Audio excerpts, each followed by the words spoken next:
দত্তপুকুরে ধর আলাদা মাথা আলাদা, মুন্ডহীন দেহ মিলেছিল 16 দিন আগে।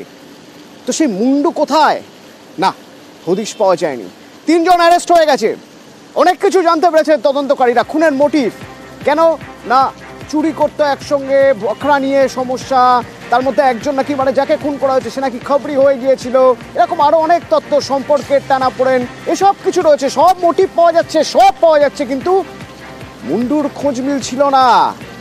লাগাতার জেরা করতে করতে করতে করতে খোঁজ মিলল কোথায় রয়েছে মুন্ডু।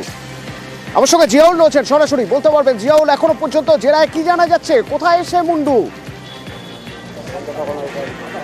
অতনু দেখো, একেবারে আজকে 16 দিনের মাথায় কিন্তু বামনগাছি যে স্টেশন লাগোয়া তার পাশেই আর কি অর্থাৎ জলিলকে নিয়ে আসা হয়েছিল।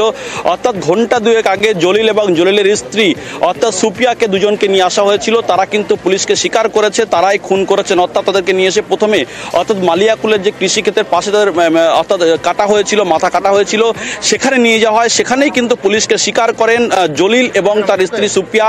অর্থাৎ তার বাড়িতে সুপিয়া সেদিন আগের দিন রাতে সুপিয়া এই হযরতকে ফোন করে এবং সেই ফোন কল পেয়েই কিন্তু সে চলে আসে সুপিয়ার বাড়িতে। এবং সেখানে যে তার সঙ্গে আগের একটা সম্পর্ক ছিল, ত্রিকোণ প্রেমের সম্পর্ক, অনেক আগে থেকে তার সম্পর্ক ছিল। একাধিকবার এই সুপিয়ার কাছে এসেছেন হযরত, ফলে সেখান থেকে একটা রাগ জন্মেছিল হযরতে জলিলের। ফলে সেই থেকে সুপিয়ার ফোন মাধ্যমে সেই হযরতকে ডাকা হয় এবং এসে এই স্টেশন লাগোয়া তার বাড়িতে নিয়ে আসা হয় এবং সেখানে খাওয়া দাওয়া করার পর এখান থেকে এই রাস্তা দিয়ে পায়ে হেঁটে এখান থেকে যে মালিয়াকুলের যে অর্থাৎ কৃষিক্ষেত সেখানে নিয়ে যাওয়া হয়। সেখানে মদ্যপ অবস্থায় মদ খায় তারা এবং যখন মদ খায় তখনই তাকে ভারী কোনো বস্তু দিয়ে অর্থাৎ হাতুড়ি দিয়ে তার মাথায় আঘাত করা হয়। তখনই লুটিয়ে পড়ে হযরত এবং তারপরই ধারালো অস্ত্র দিয়ে তার গলা কাটা হয়, অর্থাৎ মাথা সেখান থেকে সরিয়ে দেওয়া হয় এবং তারপর তার কাছ থেকে মোবাইল নিয়ে নেওয়া হয়। মোবাইলের সিম কার্ড সেখানে মাটিতে পুঁতে ফেলা হয় এবং সেই সময় অর্থাৎ জলিল তার স্ত্রীকে বলে, সুপিয়াকে বলে যে তুমি এখান থেকে চলে যাও, অর্থাৎ তিনি একাই সামলে নেবেন।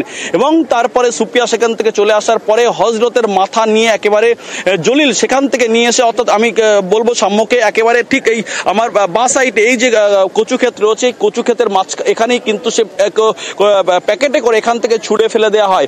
অর্থাৎ এখানেই তার মাথা রয়েছে, এমনটা এখনো পর্যন্ত যে ডিএমজি টিম এসছেন কলকাতা পুলিশের তারা কিন্তু চিহ্নিত করেছেন এখানেই তার মাথা রয়েছে। ফলে এখান থেকেই মাথা তোলা হবে কিছুক্ষণের মধ্যে। ইতিমধ্যেই জলিল কিন্তু বলেছেন এখানেই তার মাথা ফেলেছে। ফলে এই যে আমরা বারংবার বলছিলাম ত্রিকোণ প্রেমের জেরেই কিন্তু এই হযরতকে খুন হতে হয়েছে। অন্যদিকে বকরা অর্থাৎ এই যে উত্তরপাড়া থেকে যে সোনা চুরি করেছিল, সেই 400 গ্রাম সোনার যে বকরা সেটা তো একটা ছিল। অন্যদিকে এই জলিলের সঙ্গেও কিন্তু একটা এই বকরা, অন্যদিকে জলিলের স্ত্রীর সঙ্গে যে ত্রিকোণ প্রেমের অর্থাৎ প্রেমের সম্পর্ক ছিল তার থেকে তাকে ডেকে নিয়ে এসে এই জায়গাতেই মাথা ফেলা হয়। ইতিমধ্যেই কিন্তু সুপিয়া স্পষ্ট করেছেন যে তা যেটা জলিল যেটা আমাদের ক্যামেরার সামনে বলেছেন যে এই ঘটনার সঙ্গে তিনি যুক্ত, তার স্ত্রী কোনো রকম ভাবে যুক্ত নয়। এবং এই এখনো পর্যন্ত যে দুজনকে অর্থাৎ আরো দুজনকে নিয়ে আসা হয়েছে, আরো দুজনকে এই যে অর্থাৎ তোমার মোটিভ যদি দেখা যায় তাহলে জিয়াউল 3টে মোটিভ আসছে। একটা খুনের জন্য এই 3টে মোটিভ যথেষ্ট কিনা তা যারা ক্রিমিনাল সাইকোলজি নিয়ে যারা কাজ করেন, যারা অপরাধ মনস্তত্ত্ব নিয়ে কাজ করেন তারা ভালো বলতে পারবেন। যে ছবি দেখছেন এখন, এই ছবিটা ভালো করে দেখুন, কোথায় মাথা ফেলা হয়েছে জলিল দেখাচ্ছে।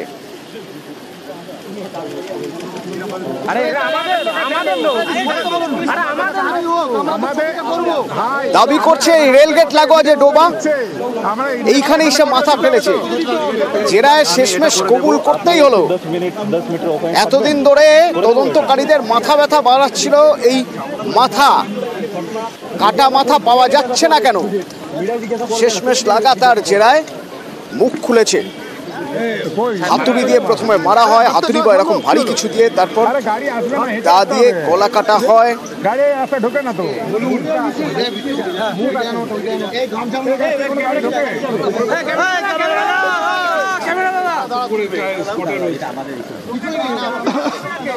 ঠিক কতটা অপরাধ মনস্ক না হলে ঠান্ডা মাথায় এই কাজ করতে পারে? তদন্তকারীরা প্রথম থেকেই মনে করছিলেন যা হয়েছে ঠান্ডা মাথায় করা হয়েছে। কিভাবে সেদিন ঘটনার রাতে কিভাবে হযরতকে খুন করা হয়?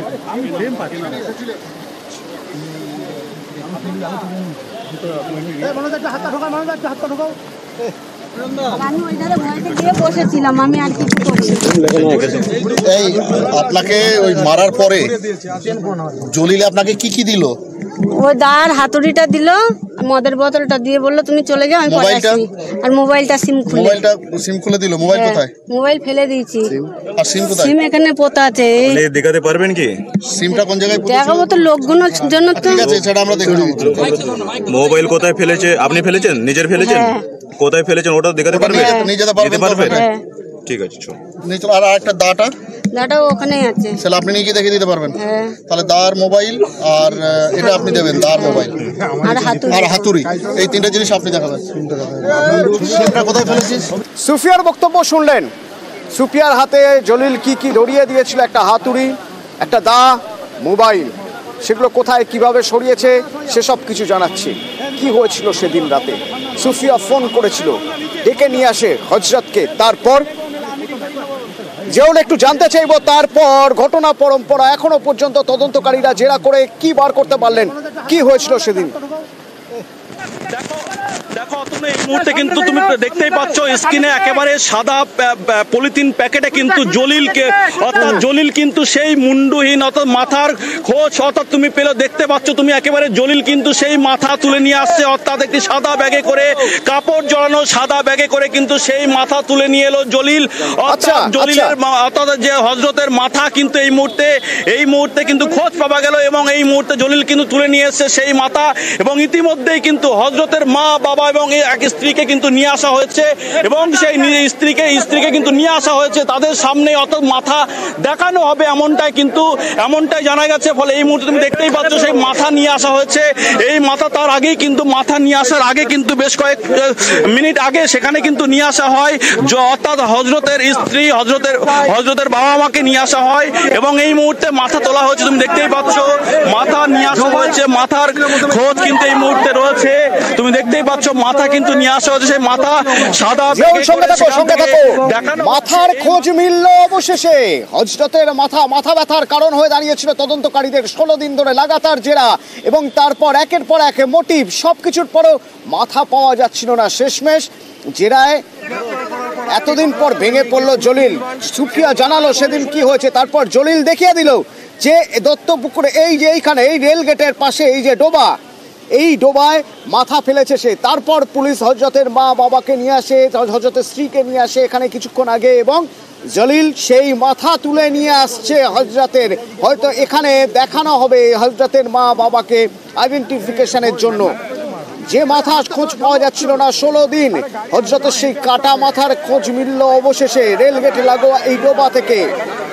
এখান থেকেই রয়েছেন, স্পট থেকে রয়েছেন জিয়াউল আমাদের বলছিল জলিল যখন নিয়ে আসছে মাথা, কাটা মাথা কোথায় ফেলেছিল কিছুক্ষণ আগে দেখালো, তারপরে যখন নিয়ে আসছিল তার বডি ল্যাঙ্গুয়েজটা একবার বোঝার চেষ্টা করবো। জিয়াউল একদম দেখো তার বডি ল্যাঙ্গুয়েজ অনেকটা, অর্থাৎ যে বড় ক্রাইম করে তেমনটি নয়, একদম স্বাভাবিক ছিল তিনি। অর্থাৎ তিনি সেই স্বাভাবিক অবস্থায় একেবারে তিনি বারবার বলছিলেন এই ঘটনার সঙ্গে তিনি শুধুমাত্র জড়িত, অর্থাৎ তার স্ত্রী সুফিয়া কোনো রকম ভাবে এই অর্থাৎ জড়িত নাই খুনের সঙ্গে। ফলে যা দোষ করেছে তিনি দোষ করেছেন এটা কিন্তু তিনি বারবার বলছেন। এবং এই মুহূর্তে কিন্তু সেই মাথার কিন্তু নিয়ে আসার পরেই সেখান থেকে দেখা হয় এবং তার বাবা মা, অর্থাৎ যে হযরতের বাবা মা এবং তার এক স্ত্রীকে নিয়ে আসা হয়, সেখানে তাদেরকে দেখানো হয় এবং হযরতই কিন্তু পুরো ব্যাপারটা, অর্থাৎ এই যে জলিল তিনি কিন্তু পুরো মুন্ডু তুলে নিয়ে আসা এবং এই যে সাদা ব্যাগে করে তুলে নিয়ে আসা এবং সেখান থেকে ঢেলে কিন্তু তুমি দেখতেই পাচ্ছ জলিলে একটু ছবি দেখাতে বলবো, একেবারে স্বাভাবিক, কোনো তার মধ্যে কিছুই নেই, অর্থাৎ তিনি স্বাভাবিক অবস্থায় তিনি নিয়ে এসেছেন এবং এই অবস্থায় অর্থাৎ তিনি মাথা সেখান থেকে নিয়ে এসে এই মুহূর্তে কিন্তু তার অর্থাৎ আবার নতুন করে ব্যাগের মধ্যে ঢোকানো হচ্ছে, অর্থাৎ পিএম করার জন্য। অর্থাৎ একেবারে যে তিনি খুব ঠান্ডা মাথায় তাকে খুন করা হয়েছে এবং ডেকে নিয়ে আসা হয়েছে এবং এখান থেকে মালিয়াকুল যে কৃষিকাজ সেখানে নিয়ে যাওয়া হয়েছে এবং সেখানে ঠান্ডা পিছন থেকে কোনো ধারালো সেখান থেকে নিয়ে এই মুহূর্তে তুমি সেই মৃতদেহ অর্থাৎ মাথা কিন্তু নিয়ে যাচ্ছেন, মাথা এখান থেকে তুমি দেখতেই পাচ্ছ মাথা নিয়ে যাচ্ছেন, এই মাথা সেই অংশ কিন্তু এই মুহূর্তে একদম পিএম করার জন্য এখান থেকে নিয়ে যাচ্ছেন পুলিশ প্রশাসন। এবং এই মুহূর্তে কিন্তু জলিল কিন্তু একেবারে স্বাভাবিক ছন্দে, অর্থাৎ তার মনের মধ্যে কোনো টেনশন নেই, মুখের কোনো অভিব্যক্তি নেই, কোনো অনুশোচনা, কোনো কষ্ট নয়,